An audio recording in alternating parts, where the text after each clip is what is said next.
جب اللہ نے آپ کو پیسہ دیا تو 3 چیزوں کو پہلے فوکس کرو. نمبر 1 خوراک سب سے ٹائٹ. ذاتی مکان بنا لیا لیکن اچھا کھانے کے پیسے نہیں بچے, بھاڑ میں جائے ایسا مکان. یہ بھی تو باڈی بھی تو مکان ہے نا. ارے پہلے اس کی ہڈیوں کا سریا مضبوط کرو, پھر مکان میں سریا ڈالو.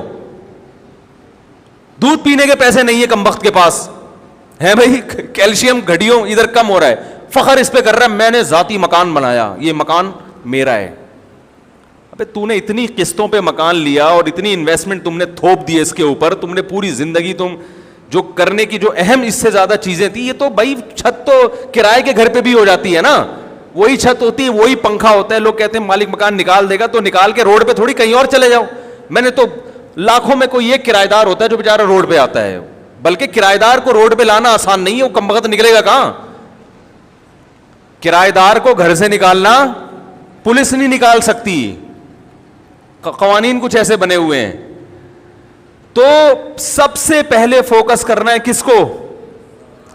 خوراک ٹائٹ ہونی چاہیے. سمجھ رہے ہیں, جتنی آپ کی تنخواہ ہے, ارننگ ہے, کاجو بادام پستہ یہ کھاؤ. میں نے لوگوں کو نہیں دیکھا یہ کھاتے ہوئے. اپنے ذاتی بنگلے ہیں, گھر ہیں. سرجانی میں 120 گز کا گھر بنا کے سینہ تان کے چل رہا ہے, میرا ذاتی گھر ہے. کھاتا کیا ہے تو؟ چاہے میں ڈبو کے پاپے کھا رہا ہے سرجانی والا. کہتا ہوں بھائی ہم تم سے اللہ کا شکر ہے بہت اچھے ہیں. تو یہ جو کولیسٹرول ہے نا, ڈاکٹروں سے پوچھے, پھر وہ میں ڈاکٹروں کی فیلڈ میں ٹانگ نہیں اڑا رہا, میرے ڈاکٹروں سے تعلقات ہیں, کبھی ثبوت پیش کروں گا کن کن ڈاکٹروں سے تعلقات ہیں. سمجھ رہے ہیں, ابھی جو میرا سلپ مینجمنٹ پر بیان ہوا ہے نا, سلپ نیند کتنی ضروری ہے, کیسے ضروری ہے, اس پر یو کے ایک بہت بڑے اسپیشلسٹ ہیں, ان کا رپلائی آیا, اگر کبھی موقع ملا تو وہ آڈیو سناؤں گا. انہوں نے کہا زبردست خاندانی بات کی ہے. سمجھ رہے ہیں, جو میں نے نیند پر ابھی بیان کیا ہے نا, نیند کتنی اور کیسے, بہت خوش ہوئے, اپریشیٹ کیا انہوں نے, خاندانی.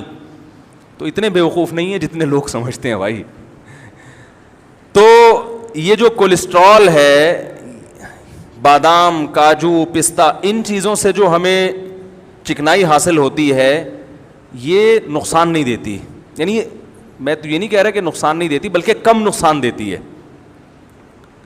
نقصان بھی اس صورت میں دے گی کہ آپ ایکسرسائز بالکل چھوڑ دیں. وہ تو پھر تو کچھ بھی کھاؤ گے, زیتون کھانا نقصان دے اگر آپ اس انرجی کو یوٹیلائز نہیں کر رہے. وہ زیتون جس کی اللہ نے اتنی تعریف کی ہے, وہ بھی اگر آپ تھوپتے چلے جا رہے ہیں اور کوئی ایکٹیویٹیز نہیں ہے, پھر تو میرے بھائی کچھ بھی کھا لو گے